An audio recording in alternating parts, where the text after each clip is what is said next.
Jail से रिहा होने के बाद रहमानी अब सीधे भारत को धमकी दे रहा है। भारत के टुकड़े करने की बात कह रहा है। पाकिस्तान अफगानिस्तान से मैं कहता हूं, कश्मीर के आजादी के लिए काम करो। ये बहुत बहुत चिंताजनक बात है। भारत के लिए खतरा कई फ्रंट्स पर है। पाकिस्तान का खतरा, चीन का खतरा, और अब बांग्लादेश में भी एक नोबेल प्राइज विनर हैं मोहम्मद यूनुस, और इन्होंने आतंकवादियों को इनकी सरकार ने छोड़ दिया है। देश में हसीना सरकार के तख्ता पलट के पीछे सिर्फ छात्रों का आंदोलन नहीं था, बल्कि छात्रों को ढाल बनाकर हसीना सरकार को सत्ता से बेदखल किया गया। पर्दे के पीछे से विदेशी शक्तियों के साथ साथ कट्टरपंथी ताकतें और आतंकी संगठन भी इसमें शामिल थे। विदेशी ताकतों के बारे में शेख हसीना खुद बोल चुकी हैं। अब कट्टरपंथी आतंकी ताकतें अपनी जुबान खोल रही हैं।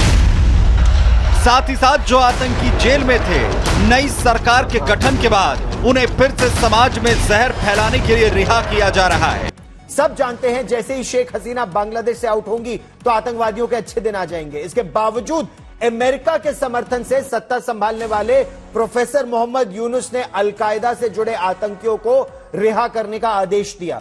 इस कट्टर इस्लामिक आतंकी संगठन का अलकायदा से रिश्ता जग जाहिर है, और भारत के खिलाफ इन समूहों की नफरत के बारे में सबको पता है। चीफ जशीमुद्दीन रहमानी है, जिसे बांग्लादेश की मोहम्मद यूनुस सरकार ने एक हफ्ते पहले ही रिहा किया है। जेल से रिहा होने के बाद अब ये सीधे भारत को धमकी दे रहा है, भारत के टुकड़े करने की बात कह रहा है।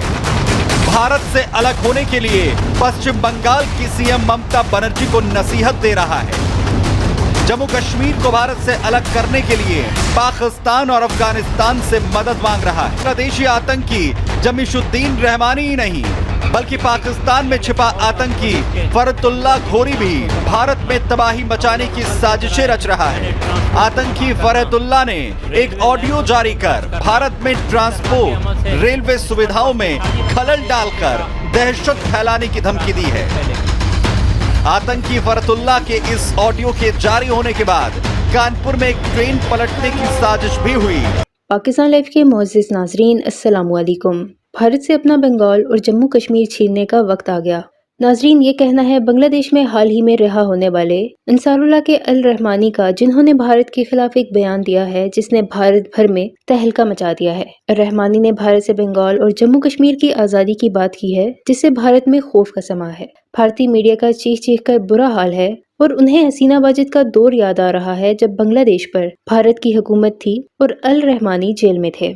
नाज़रीन, ये कोई मामूली बात नहीं है। अल रहमानी के इस बयान ने भारत की सियासत और मीडिया में हलचल मचा दी है। भारतीय मीडिया जिस तरह चीख चीख कर अपनी शिकस्ता हालत का इजहार कर रहा है, इससे साफ जाहिर होता है कि भारत में एक शदीद खौफ का माहौल पैदा हो चुका है। अल रहमानी ने बांग्लादेश की आवाम को याद दिलाया कि ये वक्त है जब बंगाल और कश्मीर को भारत के चंगल से छुड़ा लिया जाए। भारतीय सियासतदान भी इस बयान पर हक्का बक्का रह के हैं। भारतीय तजियाकारों का कहना है कि बांग्लादेश में हसीना वाजिद के बाद नए सियासी और अवामी रुझानात भारत के खिलाफ महाजराई को बढ़ा रहे हैं। रहमानी के बयान के बाद भारत को अपने शमाल मशरकी इलाकों में मजीद बगावतों का सामना करना पड़ सकता है। इस बयान ने भारत की हुकूमत पर दबाव डाल दिया है कि वो बांग्लादेश के साथ अपने ताल्लुकात का असरिनो जायजा ले। भारतीय मीडिया हसीना वाजिद के दौर को सुनहरी दौर के तौर पर याद कर रहा है, जब भारत को बांग्लादेश में मुकम्मल ताउन हासिल था, लेकिन अब हालात मुकम्मल तौर पर बदल चुके हैं। नाज़रीन, ये सूरत हाल भारत के लिए खतरे की घंटी है। बांग्लादेश और कश्मीर का मसला एक बैनुल अक़वामी मसला बनता जा रहा है, और भारतीय हुकूमत की पोजीशन हर गुजरते दिन के साथ कमजोर हो रही है। इस हवाले से भारतीय मीडिया का क्या कहना है, इस वीडियो में देखें। वीडियो में आगे बढ़ने से पहले मेरे चैनल पाकिस्तान लाइव को सब्सक्राइब जरूर करें, ताकि आने वाली वीडियो अपडेट से आगाह रहें। भारत के खिलाफ पाकिस्तान से साजिशें होती रही हैं, लेकिन बांग्लादेशी आतंकियों ने जिस तरह से भारत को गीदड़ भभकियां दी हैं, उससे सुरक्षा एजेंसियां पूरी तरह से अलर्ट हो गई हैं। लेकिन एक बात साफ है कि बांग्लादेश में जेल से रिहा होने के बाद आतंकी जमीशुद्दीन रहमानी पूरी तरह से बौखला गया है। खुली हवा में आते ही जशीमुद्दीन अपनी हैसियत भूल गया है।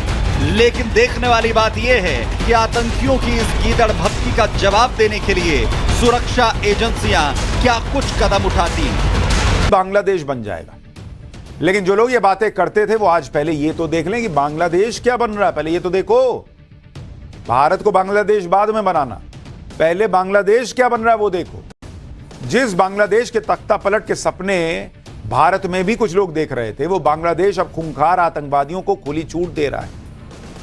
बांग्लादेश में एक के बाद एक खूंखार आतंकवादी छोड़े जा रहे हैं जेल से, और इन आतंकवादियों को अलकायदा और लश्कर तैयबा जैसे आतंकी संगठनों का सपोर्ट है। और सिर्फ छूट नहीं रहे बॉस, इनको ग्रैंड वेलकम मिल रहा है। ये वो आतंकी हैं जो भारत के लिए बड़ा खतरा बन सकते हैं। भारत एक तरफ कश्मीर में आतंकियों से लड़ रहा है, लेकिन अब बांग्लादेश के बॉर्डर पर भी ऐसा खतरा बढ़ सकते। इस्लामी पर बैन हटा दिया गया है। ये वो कट्टरपंथी संगठन है जो बांग्लादेश में शरिया कानून लाने का सपना देख रहा है। इसी वजह से शेख हसीना ने संगठन पर बैन लगा दिया था, लेकिन अब तो शेख हसीना चली गई, इसलिए इन सब कट्टरपंथियों और आतंकवादियों के अच्छे दिन शुरू हो गए। अब कोई बताए जो बांग्लादेश के आंदोलन को पब्लिक का आंदोलन बता रहे थे, आरक्षण से जुड़ा आंदोलन बता रहे थे, यह आरक्षण की लड़ाई थी कि आतंकी छोड़ने शुरू हो गए?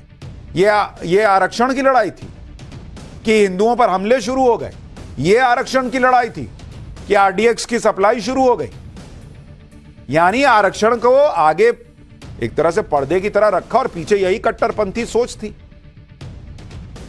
बांग्लादेश की नई सरकार अब एक एक करके कट्टरपंथियों और आतंकियों को जेल से बाहर निकाल रही है। क्यों? ये देंगे क्या आरक्षण? अच्छा, उनका वेलकम भी हो रहा है। आप देखिए कि वहां की केयर टेकर सरकार के चीफ मोहम्मद यूनुस, जिन्हें नोबेल प्राइज विजेता और बांग्लादेश का मसीहा बताया जा रहा था, वो अब इन कट्टरपंथी और आतंकियों की रिहाई की फाइलों पर कैसे धड़ाधड़ साइन कर रहे हैं, कैसे कट्टरपंथियों को खुली छूट देने में जुटे हैं। मोहम्मद यूनुस की इस अंतरिम सरकार ने बांग्लादेश की सबसे बड़ी इस्लामिक पार्टी और कट्टरपंथी संगठन जमाते इस्लामी पर से बैन ही हटा लिया। इस बैन के हटने से जमाते इस्लामी अब बांग्लादेश में चुनाव लड़ सकता है। जमाते इस्लामी वो संगठन है जो पाकिस्तान को सपोर्ट करता है और बांग्लादेश में शरिया कानून लागू करना चाहता है। यह संगठन 2001 में खालिदा जिया की सरकार में शामिल भी हो चुका है। अब सोचिए कि अगर जमाते इस्लामी को सत्ता मिल गई तो बॉस फिर बचा क्या बांग्लादेश में। इसके अलावा 3 दिन पहले बांग्लादेश की अंतरिम सरकार ने आतंकी जशीमुद्दीन रहमानी को भी जेल से रिहा किया। इसका ओसामा बिन लादेन के आतंकी संगठन अल कायदा से डायरेक्ट कनेक्शन रहा है, लेकिन अब यह आतंकी जमानत पर जेल से बाहर आ गया। अब बताइए बॉस, चुनाव तो पाकिस्तान में वो हाफिज सईद भी लड़ जाता है तो क्या नेता हो गया? रहेगा तो आतंकी ही ना। अब यहां भी इन लोगों को सबको छोड़ रहे हैं कि आओ बाहर आओ भाई। ये आतंकी बाहर आएगा, हाथ में आरडीएक्स होगा तो पाकिस्तान को तो उड़ाएगा नहीं, हमारे यहां ही आतंकी भेजेगा। आज आपको इन कट्टरपंथियों और आतंकियों की क्राइम कुंडली को देखने की जरूरत है ताकि इनकी भारत विरोधी सोच को एक्सपोज किया जा सके और आप समझ सके कि बांग्लादेश में हुआ क्या। लेकिन उससे पहले आपको आतंकी जशीमुद्दीन रहमानी की जेल से रिहाई की तस्वीरें दिखाता हूं।